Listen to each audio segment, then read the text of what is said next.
What's up, everybody? Welcome to Podcast Now Plus. I'm Alex, and this video, oh my god, we're back in 2020. Predator Hunting Grounds is back. Now, this was a game that I covered a ton leading into its release. When it came out, I was super excited. I remember playing it. I lived in Las Vegas at the time. Obviously, it was during some interesting moments in the world's history, right? Crazy. So, I mean, it's great to be back, I guess, in different circumstances in 2024, 4 years later.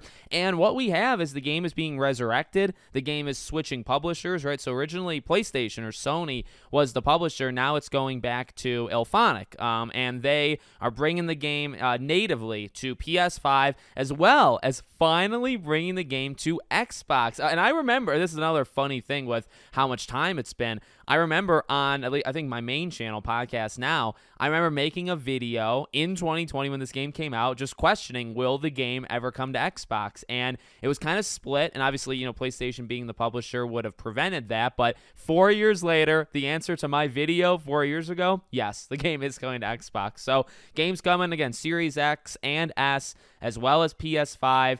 The first update, I believe, is this April. So, with that April update, it's going to be fixes, update patches, right? Quality of life things, balance changes, player movement, etc.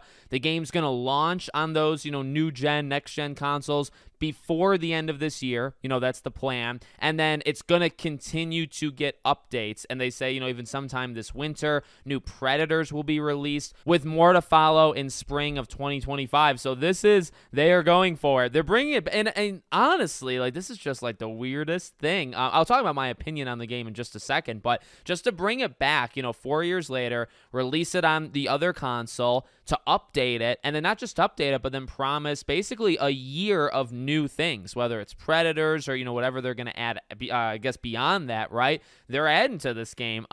Now, is this a game worth adding to? Very interesting question.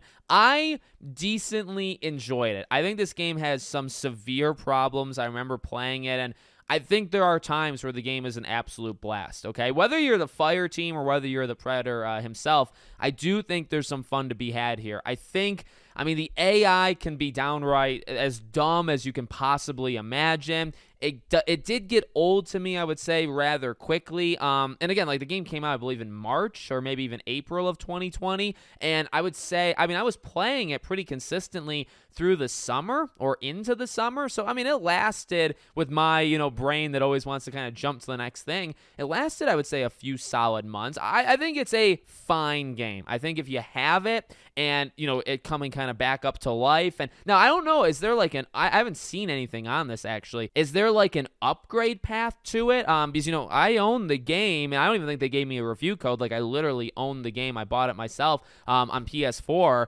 So, do they, are you going to get an upgrade for it or a reduced price? Do you have to buy it again on PS5 or Xbox? It's actually going to be interesting what they do. I don't see anything. I'm trying to look through, the things they announced. I don't know if they talked about it. If you guys know, definitely let me know in the comments. But that's definitely one question I have. But if it is a free upgrade or something like that, or honestly, even if you already have the game and then this first patch right now is just kind of make it better, it might be worth jumping back in. You know what? I might have to jump back in April of 2024 right now, and just see how this game is doing. I haven't played it in several years, but maybe with these new patches, it'll have kind of a revived player base, which, it still has an okay player base as is, but maybe it'll get more people back. And then, I don't know, over the next year, putting it on these newer consoles, I do think is going to get people. It just kind of depends, I guess, again, on the upgrade path, if there is one for PlayStation, and then see how many Xbox people it brings in and go from there. So pretty cool, and not something I expected on some random Friday in March, right? But let me know what you guys think in the comments. Make sure you guys are subscribed to the channel, bell icon turned on. I hope to see you all on the next one.